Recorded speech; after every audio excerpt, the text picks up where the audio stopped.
He thought he was about to embarrass a nobody in front of the most important guests of his career, but what he didn't know was that he had just handed control of his kitchen to a legend he couldn't recognize.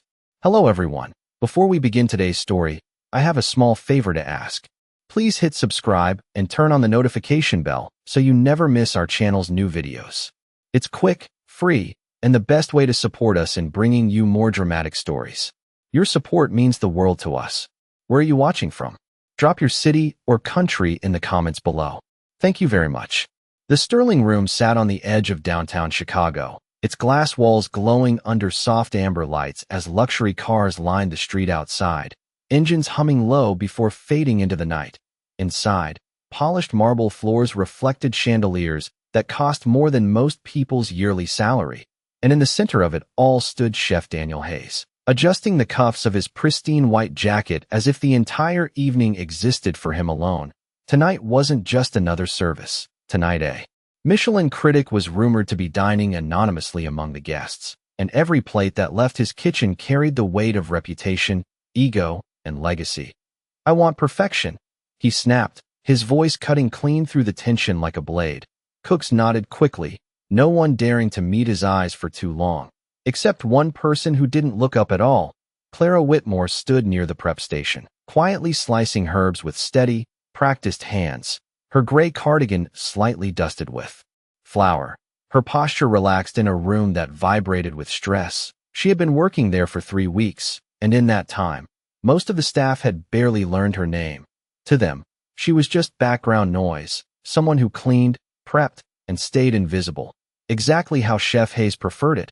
Across the kitchen, flames leapt from a pan as a sous chef struggled to control the heat. A dish was breaking down, sauce separating, timing slipping, and with each second, the pressure thickened. The air, Chef Hayes turned sharply, his jaw tightening as he watched the mistake unfold. This wasn't just any dish. This was his signature entree, the one that had built his reputation, the one that critics expected, and right now, it was falling apart. "What is this?" he barked, stepping closer. The room fell silent except for the low hiss of burners. The sous chef stammered, trying to recover, but it was too late. Hayes exhaled slowly. Then his gaze shifted, scanning the room until it landed on Clara, still calm, still focused, still invisible. And in that moment, something in his expression changed. Not curiosity, not respect, but opportunity. "You," he said, pointing toward her with a faint smirk forming at the corner of his mouth. A few heads turned, confused, some already anticipating what was coming. "Step up," he added, louder this time. The tension in the room twisting into something sharper.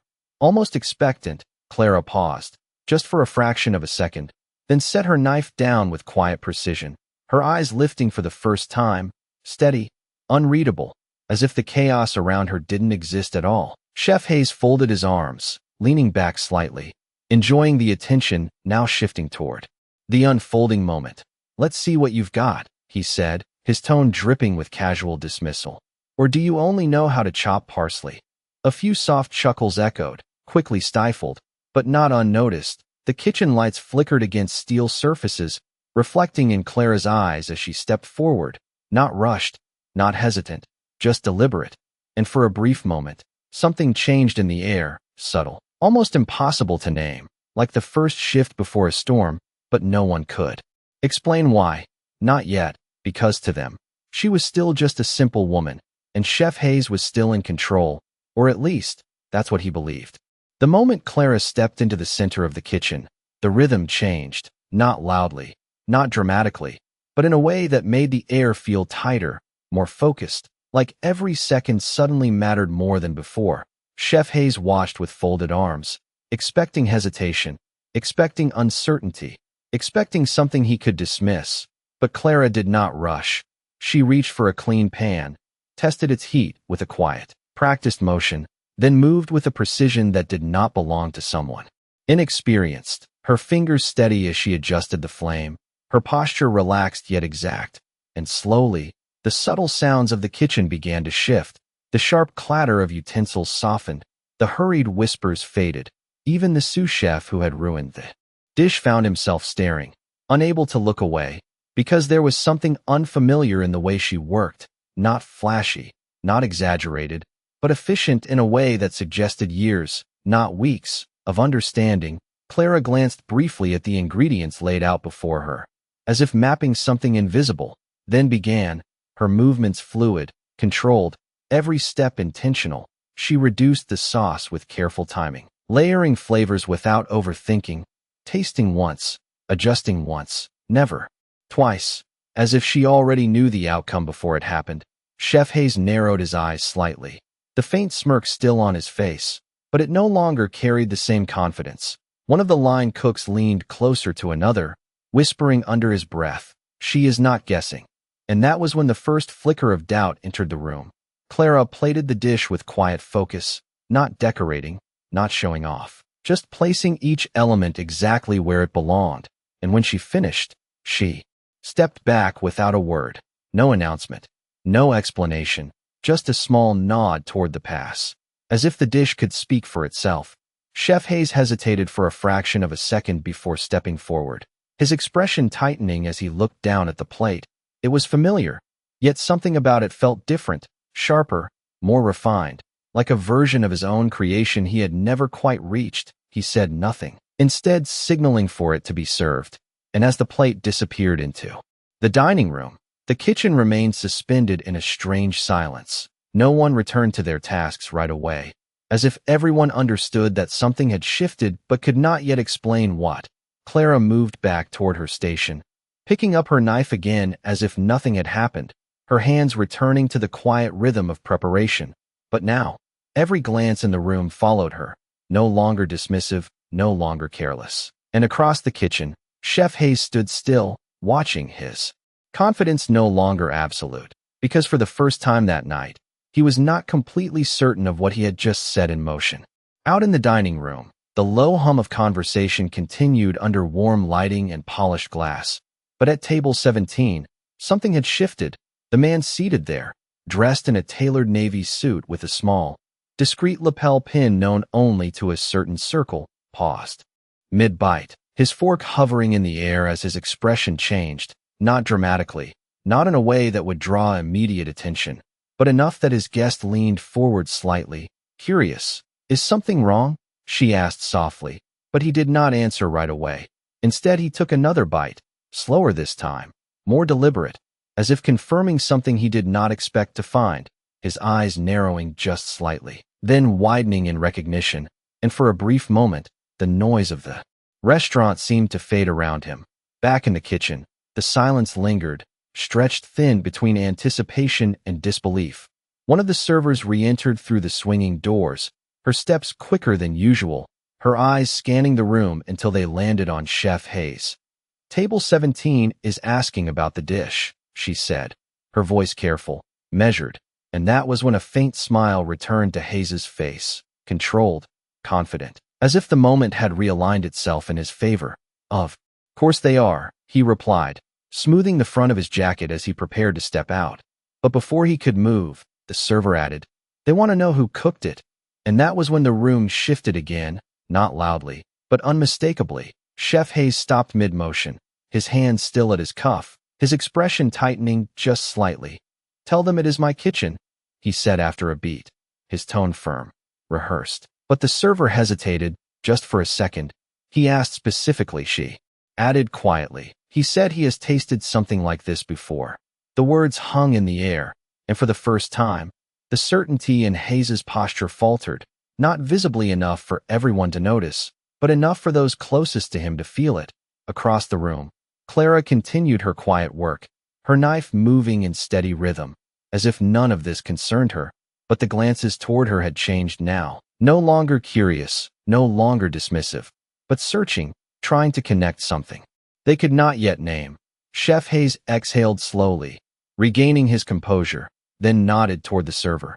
"I will handle it," he said, his voice calm again, controlled, as he stepped toward the dining room, the doors swinging open to reveal the soft glow of chandeliers and the quiet elegance beyond. He approached table 17 with practiced confidence, the kind that had carried him through countless reviews, awards, and interviews. "Good evening," he began, his tone smooth, professional. "I trust you are enjoying your meal." The man looked up at him, studying him for a moment longer than most guests would, then set his fork down carefully. "This dish," he said, his voice low but precise. "Where did you learn to cook it like this?" Chef Hayes smiled faintly, prepared to deliver the answer he had given 100 times before. But something in the man's gaze stopped him, something that felt less like admiration and more like recognition. "It reminds me of someone," the man continued, leaning back slightly. "Someone who disappeared years ago." The air between them grew still, and for the first time that evening, Chef Hayes did not immediately respond, because somewhere in the back of his mind, a question had begun to form, quiet but persistent. And back in the kitchen, Clara Whitmore placed her knife down once more, her hands still, her eyes calm, as if she already knew exactly what was about to happen next. The man at table 17 did not break eye contact as the silence stretched between them, his fingers resting lightly on the edge of the table, as if he were holding onto a memory just out of reach. "I have spent 15 years reviewing kitchens across the country," he said slowly, his voice calm but weighted with certainty. "And I remember flavors more than faces." Chef Hayes felt the words land heavier than they should have, his usual confidence pressing against something unfamiliar, something he could not immediately control. "This dish," the man continued, glancing briefly at the plate before returning his gaze. "It is not just technique, it is restraint, it is intention, it is identity." The word lingered, and for the first time that night, Chef Hayes felt the ground beneath his authority shift ever so slightly.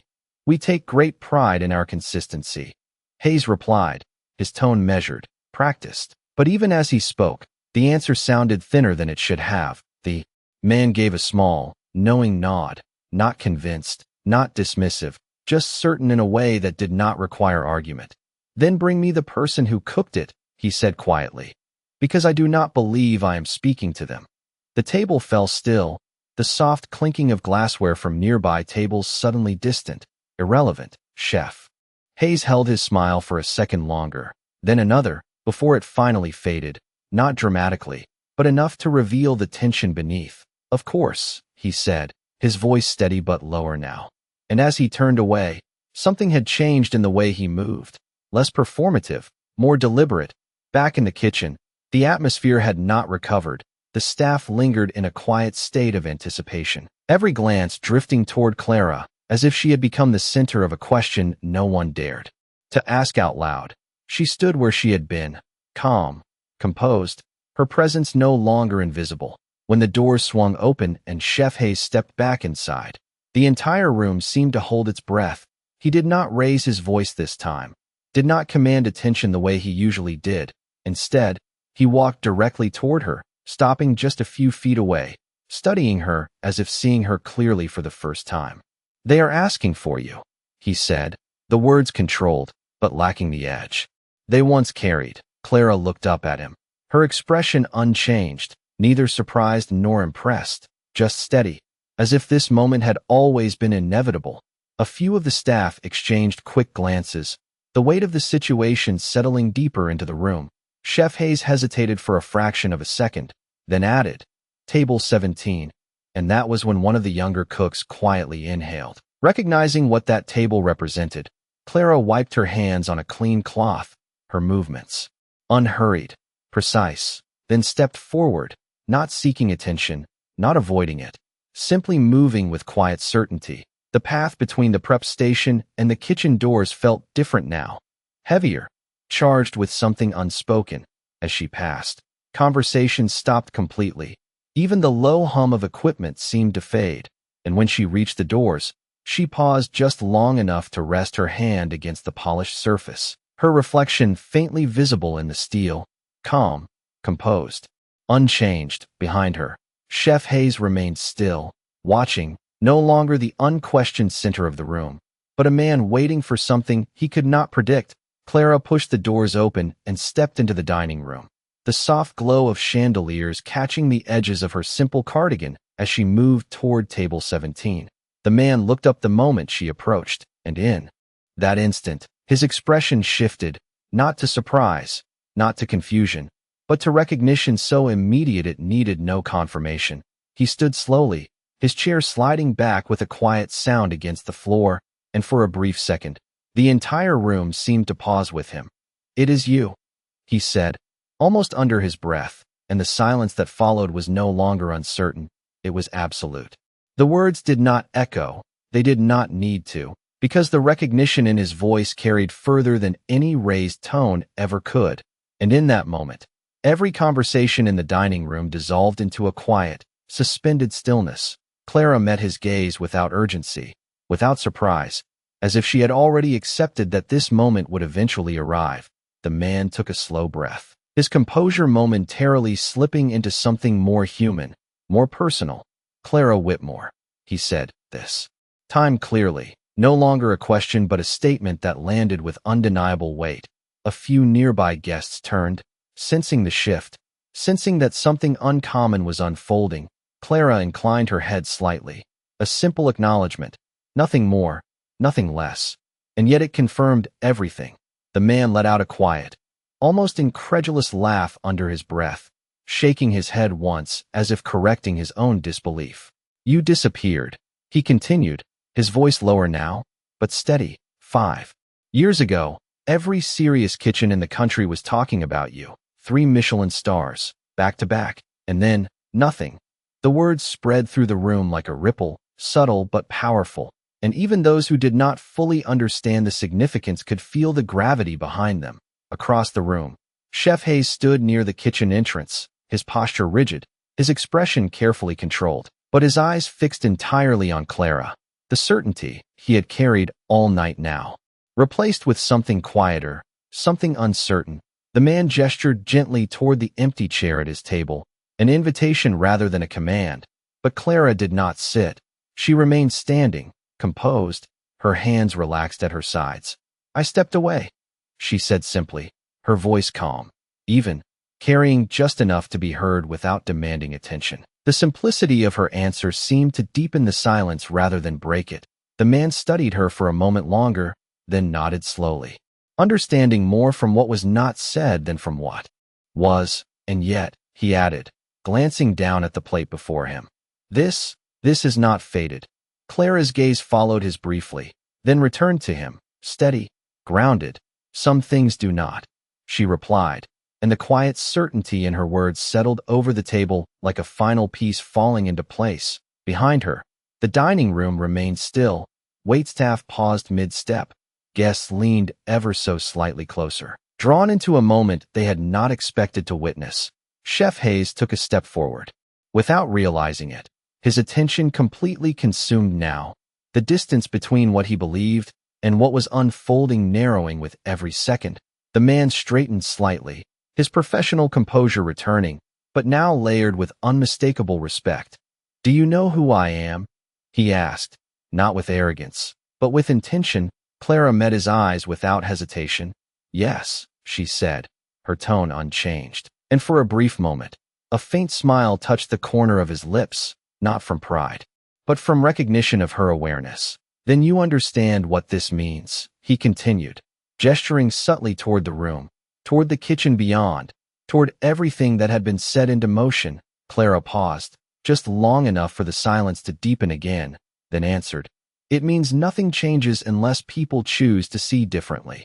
Her words were not loud, not forceful, but they carried a clarity that left no room for misinterpretation, and behind her, Chef Hayes stopped. Completely, the weight of what he had overlooked, what he had dismissed, settling fully into place. The room did not erupt. There was no dramatic reaction, only a quiet, collective understanding, as if everyone present had just witnessed something they would remember long after the night ended. And at the center of it all, Clara Whitmore stood exactly as she had before, unchanged, unshaken, as the truth finally caught up to everyone else. The silence did not break when Clara finished speaking. It settled deeper, like a truth that no one in the room could ignore anymore.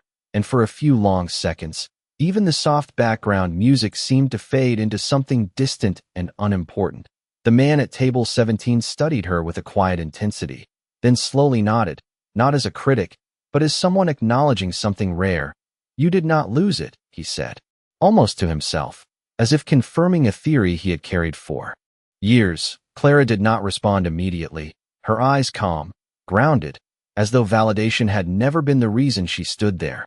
Skill fades when it is chased for recognition, she said after a moment, her voice steady. But it stays when it is practiced for truth.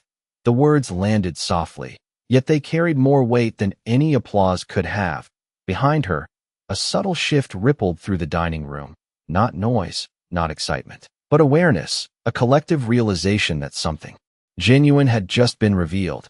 The man allowed himself a faint smile, then straightened slightly, returning to the composed posture of someone who understood influence. "You know what happens next," he said, his tone professional again, but now lined with unmistakable respect.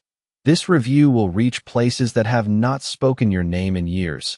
Clara's expression did not change, but her gaze softened just slightly, not toward him, but toward the room itself, as if she were seeing it differently now. "Then they will write what they see," she replied, simple, direct, without expectation, and that answer seemed to satisfy him more than any ambition ever could. He picked up his fork once more, taking another measured bite, but this time, there was no analysis in his expression, only appreciation, as if the evaluation had already been decided. Back near the kitchen entrance, Chef Hayes stood motionless, his mind working through a realization that had arrived too late to stop. The pieces aligned in a way that left no room for denial. The precision, the restraint, the control he had witnessed, it had never been accidental, and now, the weight of his earlier words echoed back at him.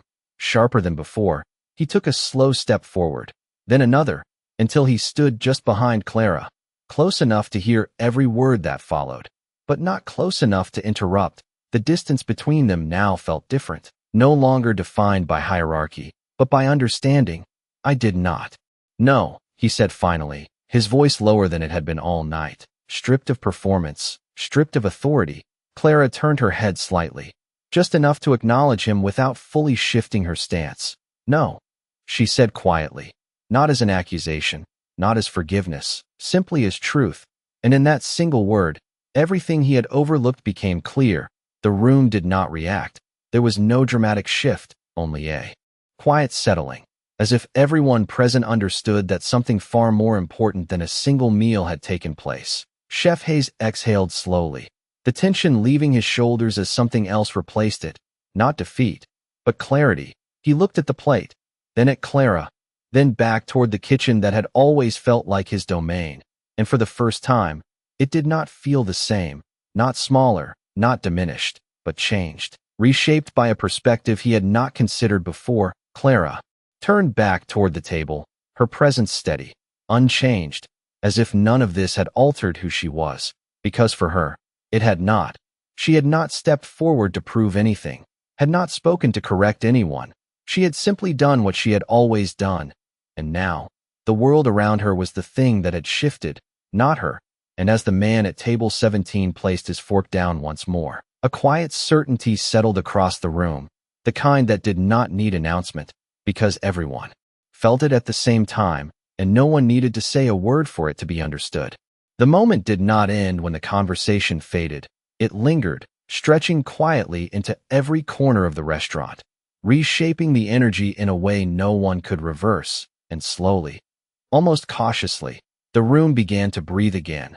Waiters resumed their steps, glasses clinked softly, conversations returned in hushed tones, but nothing sounded the same, because everyone now carried the same unspoken awareness. Back in the kitchen, the staff stood in a silence that no longer felt uncertain, but reflective, each person replaying what they had just witnessed, the same hands they had overlooked, the same quiet presence they had dismissed, now impossible to ignore. One of the younger cooks leaned against the counter, shaking his head slightly. 3 Michelin stars, he whispered, not for anyone in particular, but the words carried, settling into the space like a fact that could not be undone. Another cook exhaled slowly, glancing toward the door as if expecting Clara to walk back through at any moment. But when she did not immediately return, the absence itself became part of the realization. Chef Hayes remained near the entrance, his posture no longer rigid, but grounded in a way that felt unfamiliar, his gaze drifting across the kitchen, seeing it differently now, not as a stage for control, but as a place shaped by everyone within it. His earlier certainty now replaced with a quieter awareness that had no room for arrogance. He walked slowly toward the prep station where Clara had stood, noticing the small details he had never cared to see before. The way her tools were arranged with precision, the clean lines, the absence of clutter, nothing excessive, nothing careless, just intention. He reached out and touched the edge of the cutting board, then withdrew his hand as if realizing he did not yet belong in that understanding. When the kitchen doors finally opened again, every head turned at once. Clara stepped back inside with the same calm presence she had carried before, unchanged by recognition, untouched by attention, as if the weight of what had just occurred had never been hers to carry. The room did not erupt. No one applauded. But the silence that followed her was different now, no longer dismissive, but respectful, earned without demand. Chef Hayes stepped forward, stopping a few feet away, his voice measured, stripped of anything performative. "You could have said something," he said quietly, not accusing, not defensive, just stating what now felt obvious. Clara met his gaze, her expression steady. "About what?" she asked, and the simplicity of the question left no room for justification. Hayes paused, searching for an answer that no longer felt valid, then let out a slow breath. "About who you are," he said. But even as he spoke, the words sounded misplaced. Clara tilted her head slightly, considering him for a brief moment. "That would not have changed how you saw me," she replied, her tone calm, not harsh, but precise enough to settle the truth where it belonged.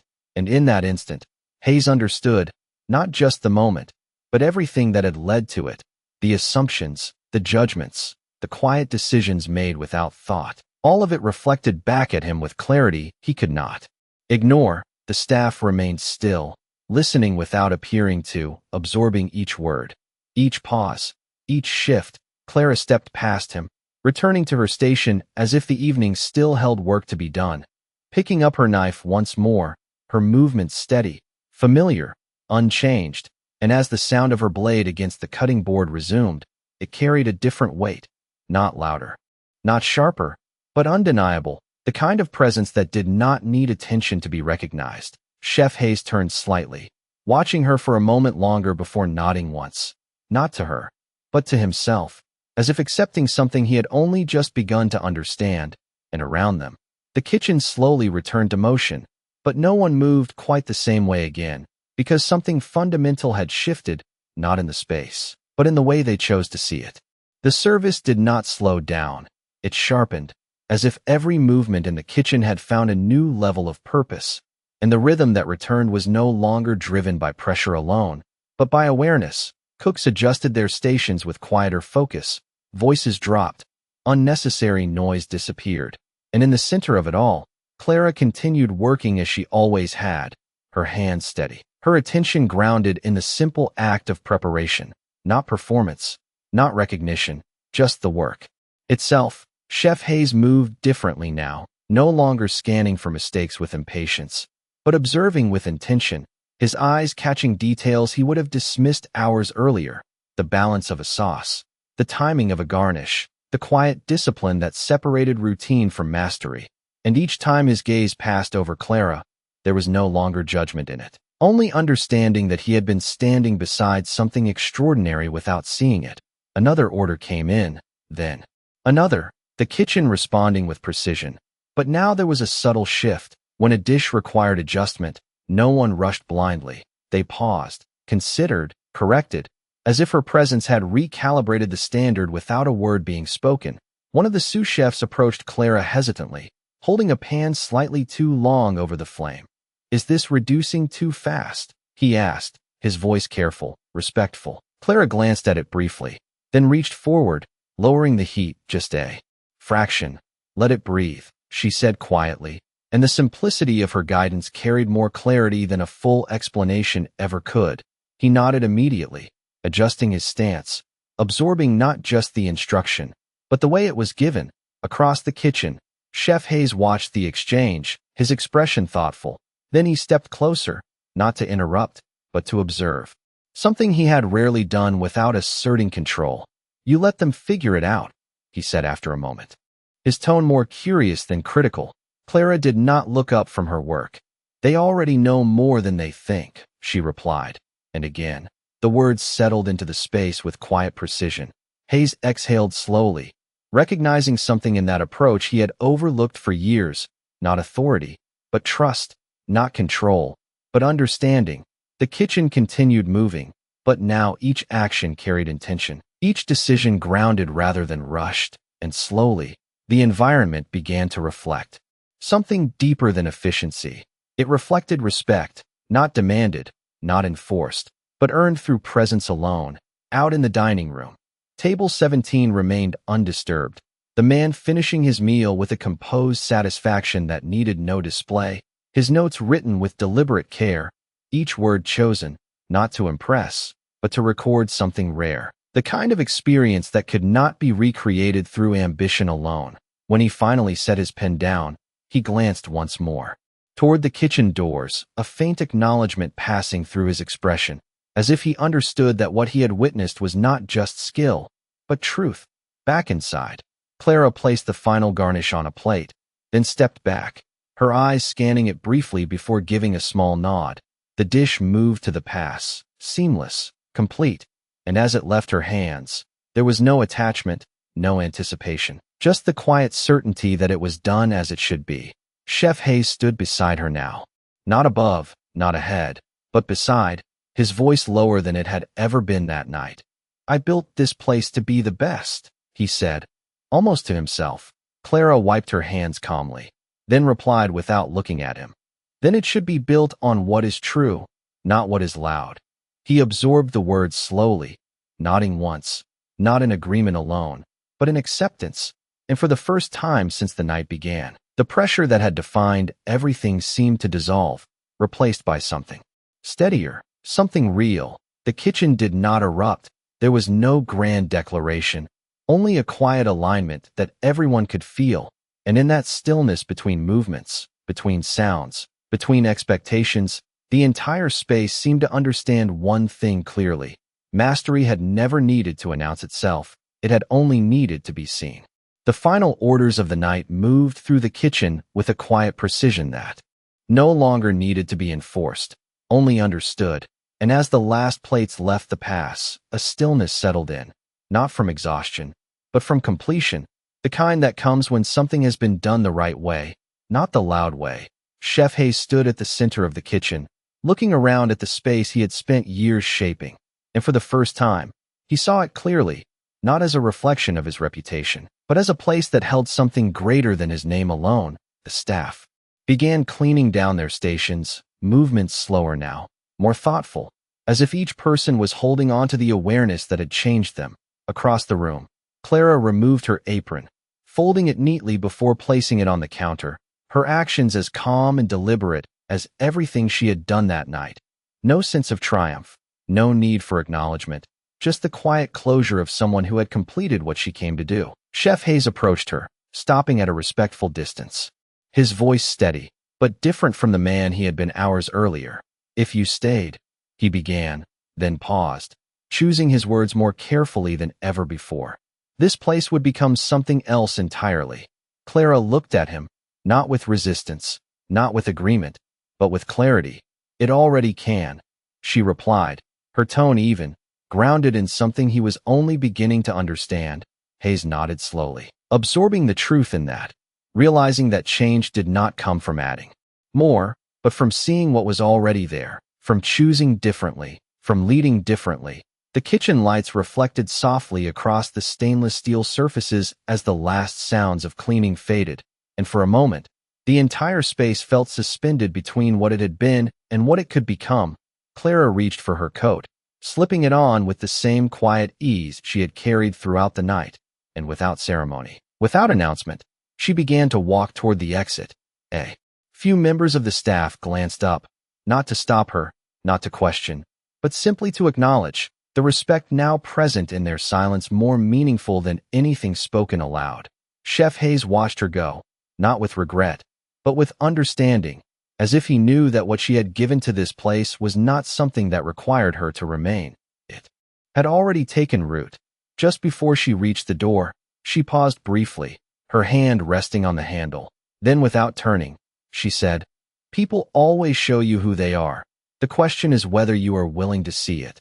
The words lingered behind her as she stepped out into the cool night air, leaving the kitchen in a silence that no longer felt empty, but complete. Hayes stood there for a moment longer, then turned back toward his team, his voice calm, grounded. "Tomorrow," he said, not loudly, but clearly enough for everyone to hear. "We do things differently." No explanation, no long speech, just a statement that carried weight because it came from understanding. And as the lights dimmed slightly and the last movements of the night came to an end, the kitchen did not feel like the same place it had been at the start, not because someone had proven themselves, but because everyone had finally seen what had always been there. And in that quiet realization, something lasting had begun, something that would not need recognition to exist, because it had already changed the way they saw everything. Respect is always revealed when you least expect it. If you believe in stories that uncover truth and dignity, hit like and subscribe because the next story might change the way you see the world. Thank you for watching.